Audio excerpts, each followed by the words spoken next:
You need a vision for your life. Vision is the ability to look into the invisible and to create and to see that which does not exist.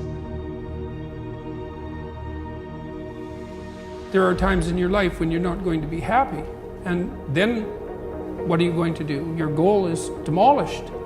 And there are going to be plenty of times in your life when you're not happy. There might be years. And so it's a shallow boat in a very rough ocean. Because we all gonna hit that wall. We're all gonna hit opposition. We're all gonna hit adversity. But I think we all know at the core, it's never about what happens to you, it's about how you respond to it. You can control that. Like, people are resilient. Like, resilient, got the fortitude. Like, you put a goal in front of them, they'll smash it, they'll chase it down. People are resilient. Like, when you put goals in front of them, they chase it, resilient, right? And if you're resilient, you'll get whatever you're looking for, if you're resilient. What do I do when I'm broken? When I'm broken, I relish it. That's what I'm gonna do. I'm gonna use it. You've got to be willing to change your ways. Your life is working. If you don't like what you have produced, you're a director, you are the star, you wrote this script. You produced this, whatever it is. If it's a hit, you produced it. If it's a flop, you produced it.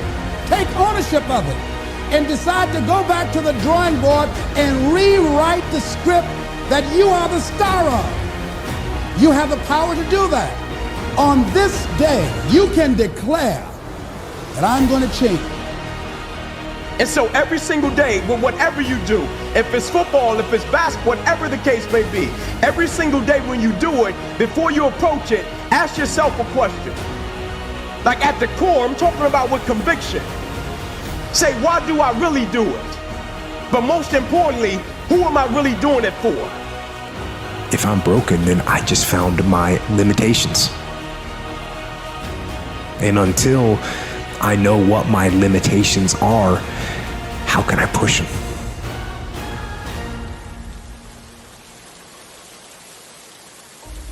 Happiness is something that descends upon you. Everyone knows that.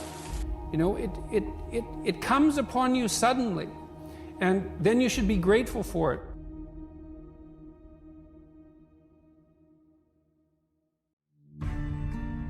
What you should be pursuing instead is, well, there's two things. You should be pursuing who you could be. That'd be the first thing. It's like, because you're not who you could be, and you know it.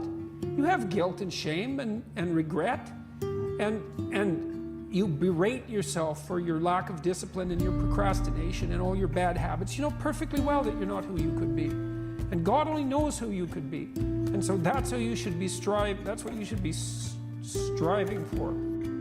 When you find yourself disappointed in life, when you find yourself coming up short in life, you can either complain about it or you can choose to learn from it. Like, I'm a firm believer that God redirects and maneuvers us when he has us on a mission. Right? And in the redirection, I think true courage is the ability to embrace what we don't understand. Because I know anybody can accept and embrace something that they do understand and that they know the end result. But I think true courage is when you find yourself in the midst of an opposition, piece of adversity or situation, and when you're in the midst of it, you're thinking, man, how did this happen and how did I get here? But you still have a certain level of perspective to say, even though I don't understand it, even though I don't like it, I can still trust God even though I can't trace God. Because you're facing a disappointment today doesn't mean that you have to live defeated. Just because you're facing a disappointment today doesn't have to let you believe that your whole entire destiny is delayed and will never ever be reached. No, life is gonna have highs and lows, peaks and troughs.